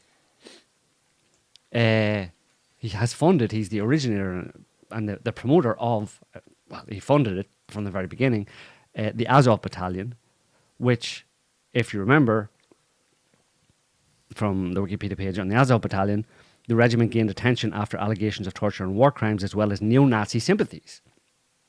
So, what is a rich Jew in Ukraine doing, funding a neo-Nazi organization which has uber right-wing, white supremacist, anti-Jewish, anti-Semitic policies and attitudes? Can you explain that to me? Nobody can. Anyway, go down to the bottom on Kolomoisky. Criminal investigation, just as a connection here. In April 2019, it was reported that the FBI was investigating Kolomoisky over alleged financial crimes involving other businessmen in Florida, along with one of them in Florida, along with Kolomoisky's steel holdings in West Virginia and Northern Ohio, and his mining interest in Ghana and Australia. Legal findings from American prosecutors last year detailed how Kolomoisky allegedly used his control of Ukrainian's largest retail bank, Privat Bank, to loot staggering sums from Ukrainian depositors, and then used a series of shell companies and offshore accounts to whisk the money out of the country and into Switzerland, America. Okay. So this is the guy who created the neo-Nazi Azov Battalion, which is part of the network within Ukraine of neo-Nazi, extreme right-wing, anti-Semitic white supremacist, anti-Russian elements. He funded at least one part of it, and the US has been training, arming, and funding them, along with others, in Ukraine to fight against the Russians, while this guy is embezzling staggering sums from Ukrainian people and taking it to America. Does the word corruption spring up here anywhere? There's corruption, and then there's Igor Kolomoisky. But in terms of his connection with some America super and the gangster. American military and the American government and transferring vast amounts of money that he stole from Ukrainian citizens to America, and while he's the originator of a neo-Nazi group that the Americans are funding in order to fight against Russian aggression. Yeah. It's crazy. It's almost like he knew this change they effected in 2014 would not last long term. So they decided they had to pilfer as much as they could, as quickly as possible. And then leave on the way out. It was going to come sooner or later this day. On the way out, we're just like rig Ukraine with mines for the Russians, you know? Mm-hmm. And we'll get away scot-free. I mean, Kolomoisky has an Israeli passport, a Swiss passport. He can go wherever he likes. He's untouchable. Right. And there are several, the Russians know what they're up to, but for Ukrainians, now, they've been hopelessly duped here. They've been completely hoodwinked. They were always several steps ahead of them. They basically helped bring about the Maidan. Right. Which the neo-Nazi groups themselves said would not have happened without us. It would have been, to quote one of their leaders, it would have been a gay parade, but for us. The only reason it became Euromaidan and a success in forcing the regime to flee was because of us neo-Nazi groups. Right. So from that moment on, they knew, okay, we have a window of opportunity to pilfer. Ask Joe Biden. He knows about it too. His son, Burisma, the going's good. Take it while you can. Biden's calmly in the White House. He's not, upset that he's lost his whatever kickbacks the big guy, in the Oval Office got, because he knew it was a short-term change. They're always, and they show that they're a couple of steps ahead in thinking where it's going to lead to next, as we just saw with the dumping of weapons in Ukraine in preparation for urban warfare. 3 months ago, they knew it was coming. So it's gangsterism, and they believe that everyone else at the top certainly thinks like them and acts like them. It's just a matter of getting as much as you can while you can. Right. And Ukraine was just open ground. It was just like, the going's good, the window's open, take it. And Russia is essentially trying to, to use their own terms now. Their own terms make sense now. We're not here to occupy it. We're here to normalize it. So you can have a normal left-right spectrum that produces normal government that more or less has the interests of the collective whole, the country at heart, rather than these completely out of control people who are only doing what they're doing. And they're in the process, do they get exposure? Not really. Maybe people in Ukraine know about Kolomoisky, but he owns a lot of can media. do nothing about it. They can't do anything about it. It would always have taken someone big with an army to come and sort this out. Yeah, for sure. This again, I said that was the Azov battalion. The dude Vadim Troyan, who's the chief of police, was a part of the Azov battalion, and is now working in the Interior Ministry and is in control to one extent or another of the military response. A neo-Nazi in control of the military response or the security forces response to Russia in Ukraine, in Kiev. Just throw up right sector there. You've heard of right sector. This is just one or two of these kind of groups. There's many others. There's Svoboda and a bunch of others. Right sector, just a quick description of it, is a right-wing to far-right Ukrainian nationalist neo-Nazi political party and paramilitary movement. Originated in November 2013, blah, blah, blah, blah. Euromaidan revolt in Kiev. Just go to Dmytro Yarosh then. So this is the guy who led the right sector until he left. But the right sector then was incorporated into the Ukrainian military. Yeah. But, as it is, the same ideology just gets absorbed straight into the Ukrainian military. But anyway, this guy, Dmitry Yarosh, who was the founder of that right sector, that neo-Nazi, fascist, anti-Semitic, white supremacist organization in Ukraine,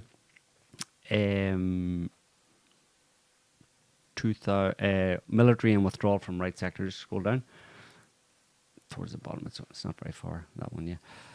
Second paragraph, in early April 2015, Ukraine's defense ministry announced that MP, he's a member of parliament as well, Dmitry Yarosh, was to become an aide to the military chief, Viktor Muzenko, and that his right sector fighting group would be integrated into the armed forces of Ukraine. And then, so that was 2015, he was aide to the military chief, like i.e. the chief of the military forces in Ukraine. This is a right-wing, avowed right-wing neo-Nazi who's an aide or an advisor to the chief of the Ukrainian military. And then if you scroll down, yeah, we don't have to scroll down. Second paragraph, last paragraph of government initiative of Yarosh. On November 2nd, 2021, Yarosh said on social media he'd been appointed advisor to the new commander-in-chief of the armed forces of Ukraine, Valery Zaluzny.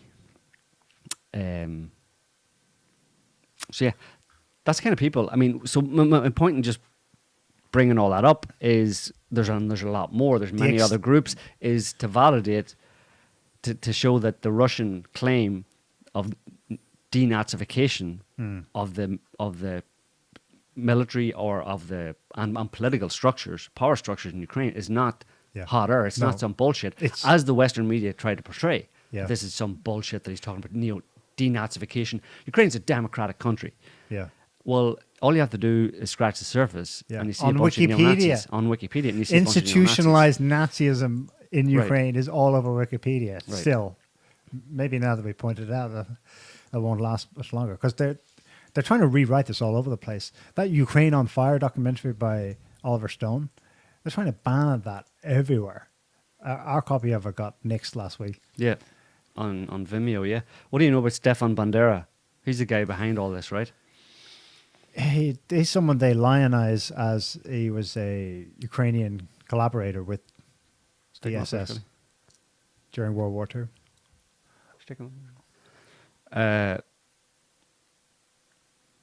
Yeah, that's him there. It's his Wikipedia page.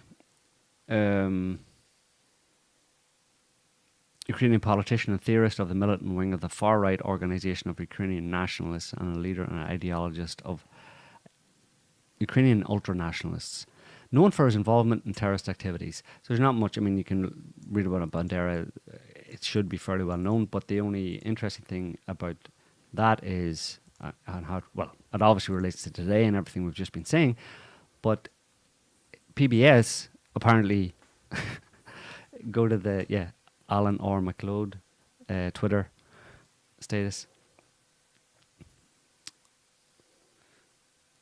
They did an interview with this guy who is a military leader in Kiev, Artem Semenkin,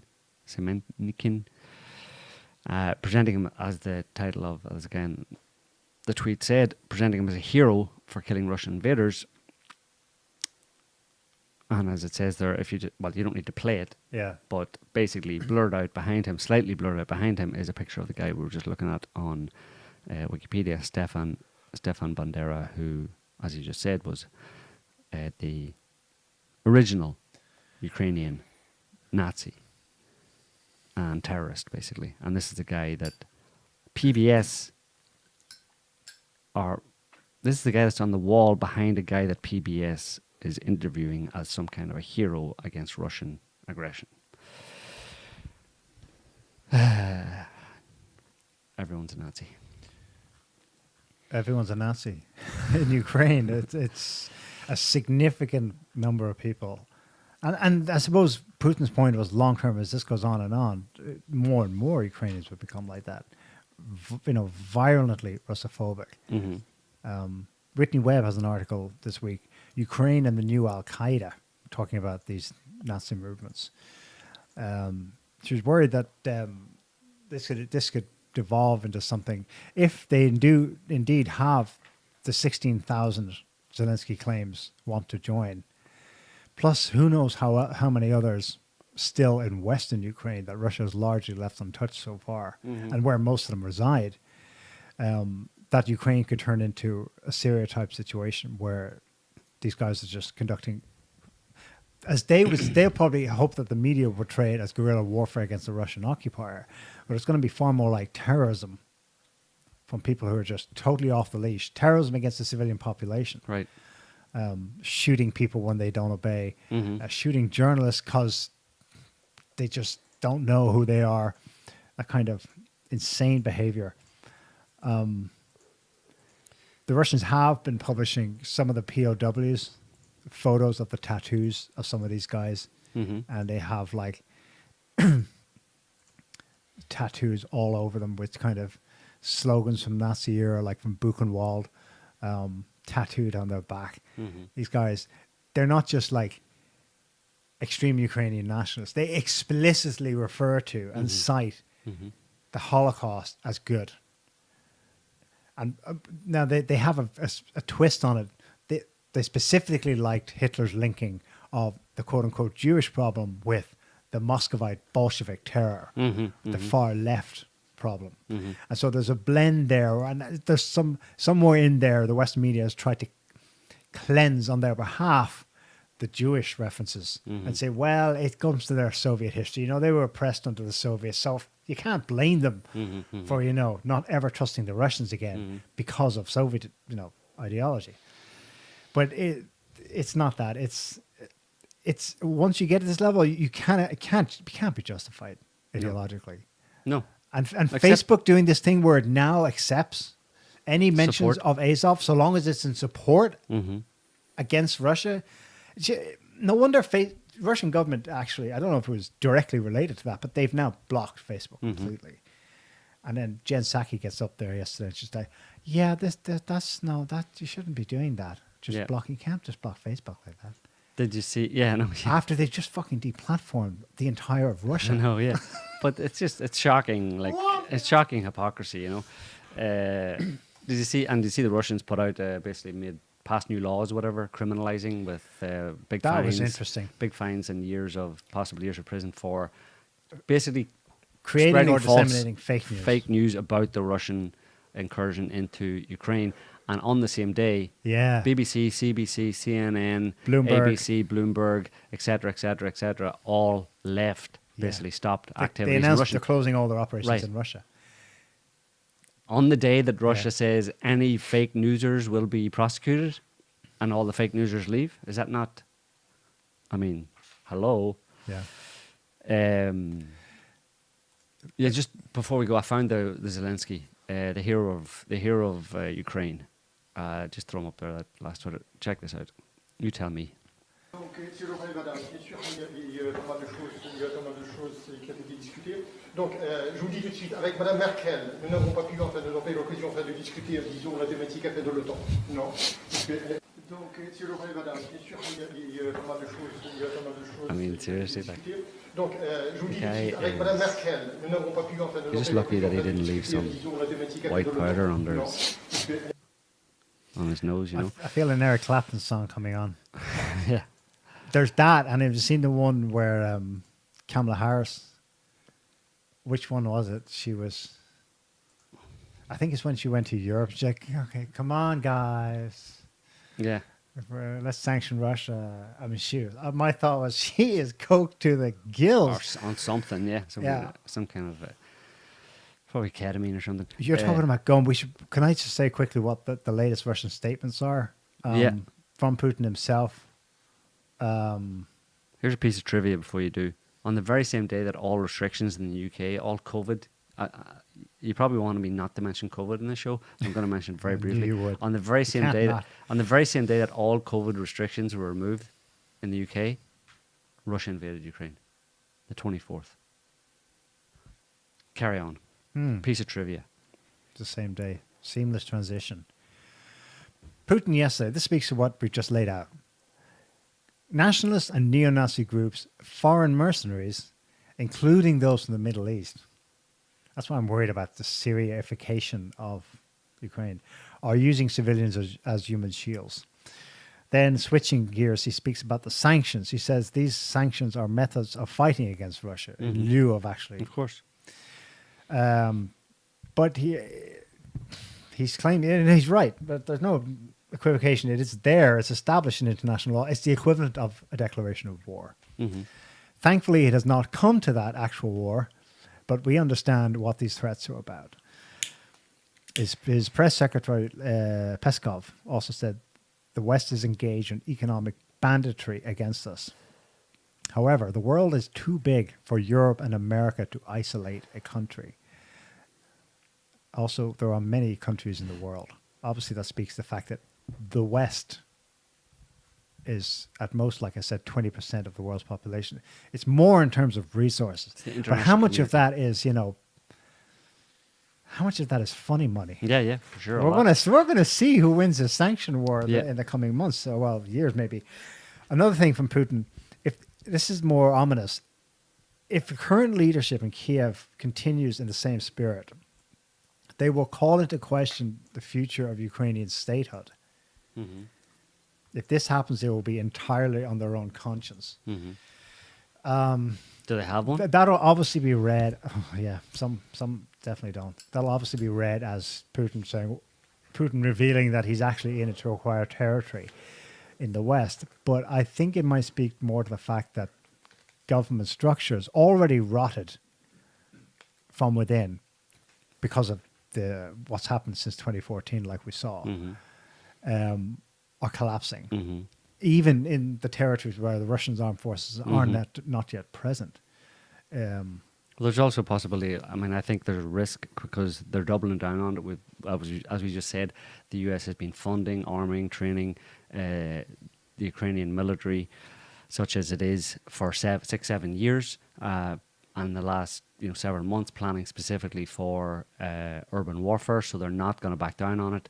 Russia is probably going to have to take the kind of gloves off, unfortunately, and there probably will be, it'll give the Ukrainians to a certain extent what they want, which is civilian casualties. But also at some point, Russia, if that continues on for too long, Russia will probably start trying to deal with the flow of weapons, because obviously that kind of resistance can only continue for a long period of time if they continue to receive weapons, and they are continuing to receive weapons from the US and Europe, and they're receiving them in through Poland, Slovakia, primarily Poland and Slovakia, I think, on their western border, basically. So at a certain point, if that continues, it's possible that Russia will attack any convoys or transfers of weapons from the west to the east, putting, risking a kind of a direct contact with NATO members. That's a real possibility, because they're not going to back down with this. And that, like I said, the only way that kind of that their planned protracted urban war kind of warfare thing, a messy war that makes Russia look increasingly bad, can continue is if there's a continual supply of weapons coming in. And the only way, because they can't do it by air, the only way they're coming in is by land, and they're coming in from on Ukraine's western borders via Poland and Slovakia. What's the other country? There's Slovakia, Hungary, Poland. Is that the only three? Yeah, EU, yeah. Okay, so probably not coming through. Oh, well, Moldova, but probably not going to be. No, Moldova has applied to join the European Union, though. Right, yeah. But definitely coming in through Poland and Slovakia. Maybe not Hungary, but definitely Poland and Slovakia. So that's a problem. And it'll probably be Poland. That'll be that. Poland is going to regret this. Oh, my God. They have 1 million refugees there, according to the UN. Well, 1 million have left, or 1.2 have left, but only half of those went to Poland. The rest went to Slovakia, Hungary, and about 500,000 in Poland. But yeah, that's the thing where it's inevitably going to spread because they're not going to back down. Yeah. Like someone like that General McGregor said, basically, if Ukraine had agreed to neutrality, just give Russia what it wants. It all goes away, it all ends, and there's no civilian casualties. What the general didn't know or realize was the extent to it. Well, no, he did, didn't he? He said Zelensky is a puppet, but he should have then further articulated that he's Washington's puppet. Yeah. Well, I mean, it's implied. Who else's puppet is he? Yeah. Obviously not Russia's. Yeah, in the end, he had free agency. Romania. He had free. He could have done. We forgot Romania. Romania, big border. Oh yeah. So they can come in through Romania, Hungary, Well, no, not Hungary, but Romania, Slovakia, and Poland. Romania is separated by Moldova. No. It's got a big border with Ukraine directly. Yeah, I'm looking at the map right now. Okay. Yeah, northern border of Romania. So, yeah, that's down the line. You know, that's possible. And then There's another international dimension to this. Someone threw a bomb at the Russian embassy in Holland today. It didn't go off, but shit. I mean, I that could have been spontaneous as well. Like they don't understand the Whipping extent to people which up. they've riled people up. The British port workers in the UK refuse to handle anything that may be Dirty Russian. from Russian. throw up that JPEG, Scotty, that last JPEG that you have. I won't say what it is because it gives it away. I'll just put it there, and it's a graph. Boom. Ooh, price of wheat. 50% increase. And oil could hit. You know the last time. 200. You know the last time there was wheat was this high. In Arab Spring, and it gave rise partly to the Arab Spring. Right. Because Food riots in Cairo. wheat is a major staple there. You know what I mean? Yeah. In the Middle East and beyond, and when those prices go up, yeah. And that's just an initial spike, like. Yeah. From about $800 to $1,200.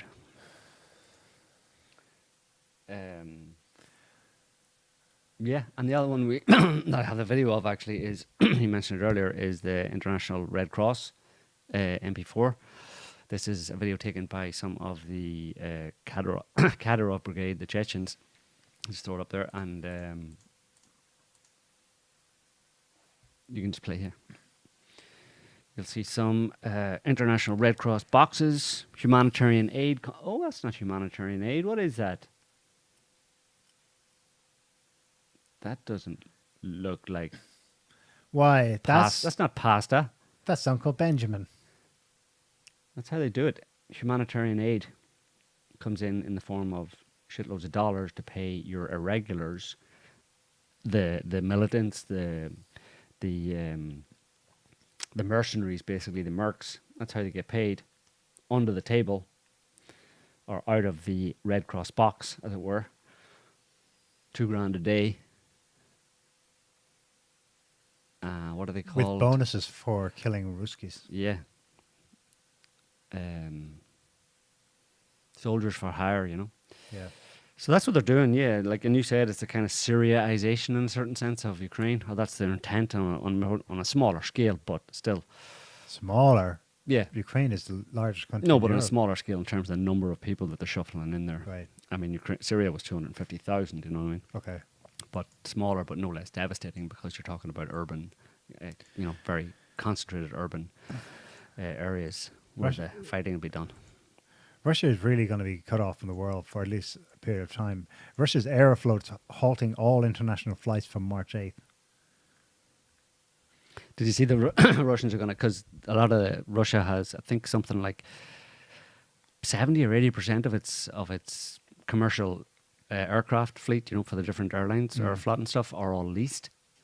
And you have to give them back. They can cancel those lease contracts and you have to give them back. But they said that they were toying with the idea. I don't know if they've done it yet, but they're toying with the idea of nationalising those planes.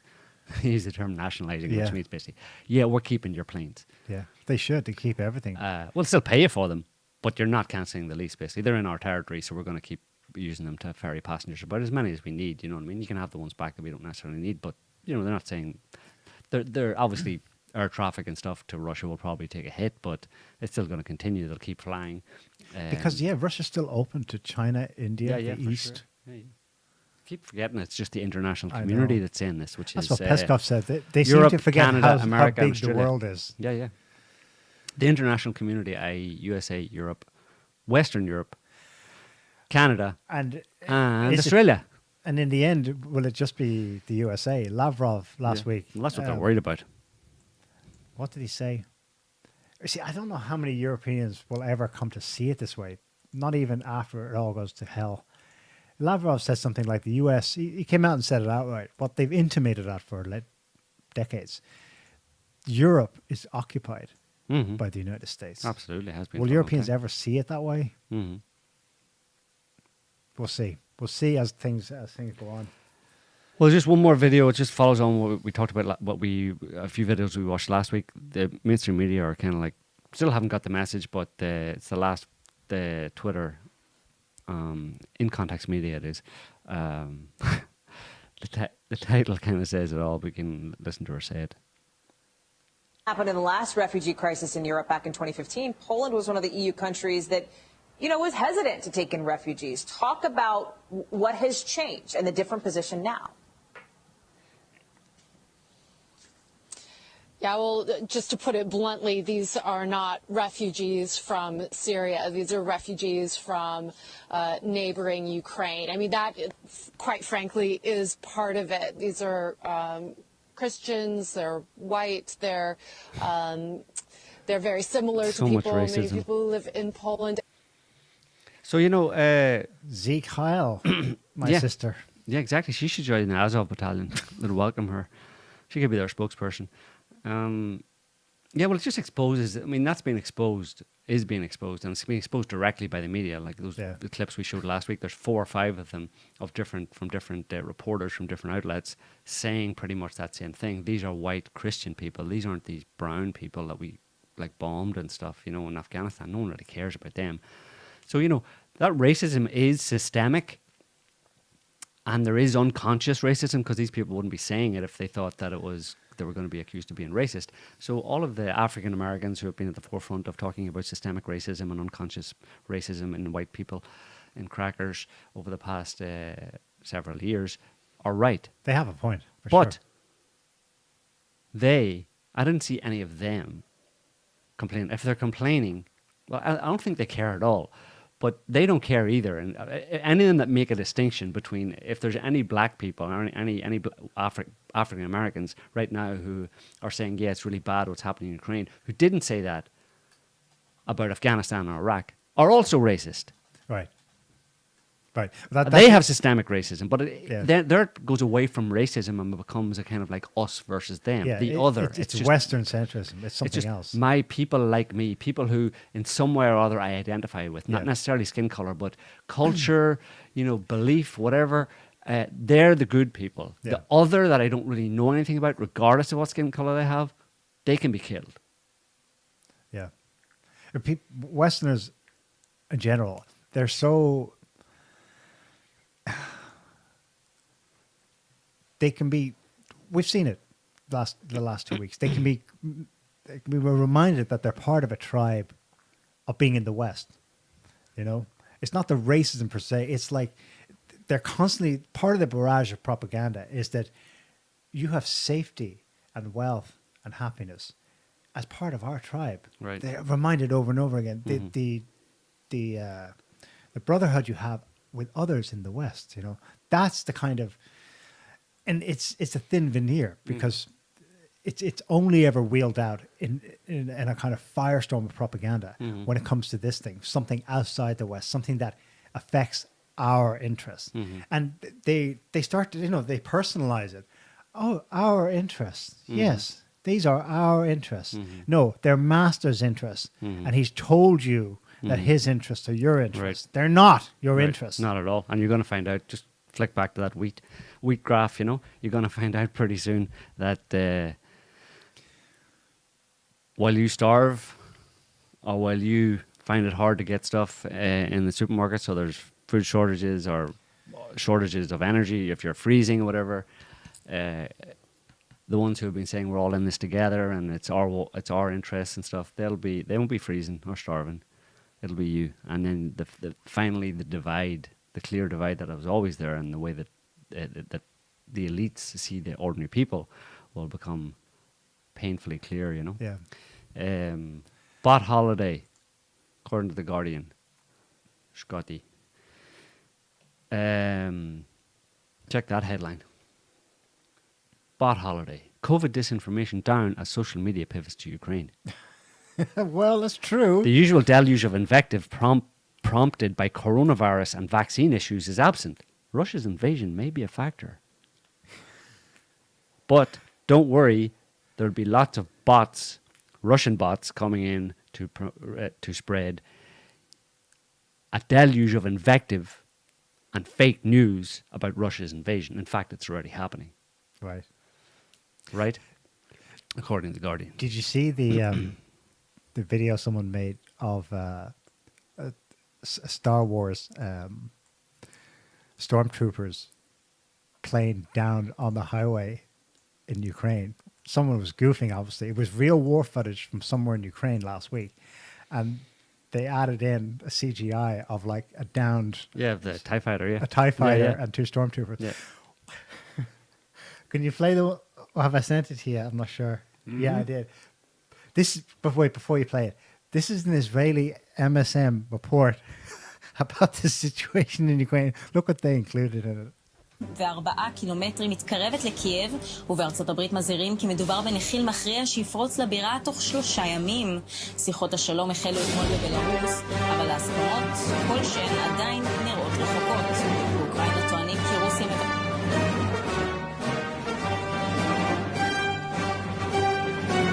They included that thinking it was real. Yeah! Oh my God. You have been trolled. Unfortunately, in one of these scenes, you can see a Ukrainian TIE fighter has been... No, that's a Russian TIE fighter that's been shot down. Glorious. Yeah, well, it just shows you how you can't trust the media at all. They wouldn't know what disinformation was if it bit them in the ass. Because they're spreading it all the time themselves. Fish and water. Okay.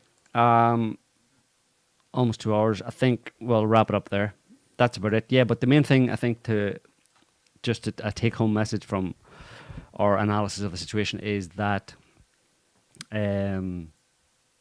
things are going to get probably more difficult, more unpleasant, primarily because of what we've just been talking about.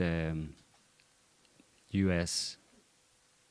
Advisors in Ukraine and the Ukrainians themselves are more than happy to sacrifice Ukrainian civilians to encourage them to fight, encourage them to stay, stop them from leaving in order to increase the potential for Russian, the advance of Russian troops to cause civilian casualties, so that they can then use that to demonize Russia. And like I said, the only way that kind of a urban warfare or guerrilla warfare can continue to be waged by the Ukrainians against the Russians in the bigger cities is if the flow of weapons continues to come from the US and Europe, or the US via Europe, and that is happening via the Polish and Romanian and possibly Slovakian borders, and Russia would ultimately in that scenario look to cut those off, which means you might have a dangerous expansion of this conflict, all by design, effectively, or all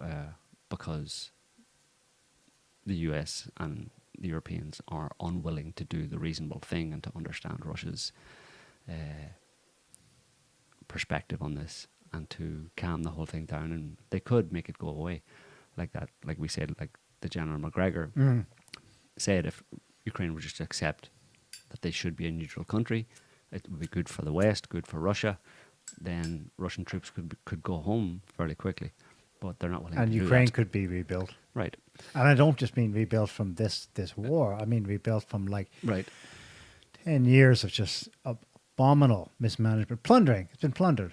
There's 57 billion in debt. It needs a restart. It genuinely needs a reset. Yeah. All right, folks. I think we'll leave it there for this week. Anything we need to respond to in the chat, Scotty? No, just that Russia apparently announced that they're going to resume bombing at 6 p.m. today because... That's what I just said, yeah. Yeah, that was it, pretty much. So, yeah, expect it to get worse before it gets better, folks, but, it is what it is. That's the reality we live in. That's the world we live in, and, America set the standards and set the terms. And it started the fires, and it's up to Russia to put them out. Right, exactly. Okay, thanks for watching, listening, reading, or we weren't reading, maybe we were reading. Anyway, and for our chatters, if you haven't liked, please like, smash all the buttons, whatever works. And we'll be back next week with another update on what's been going on between now and then.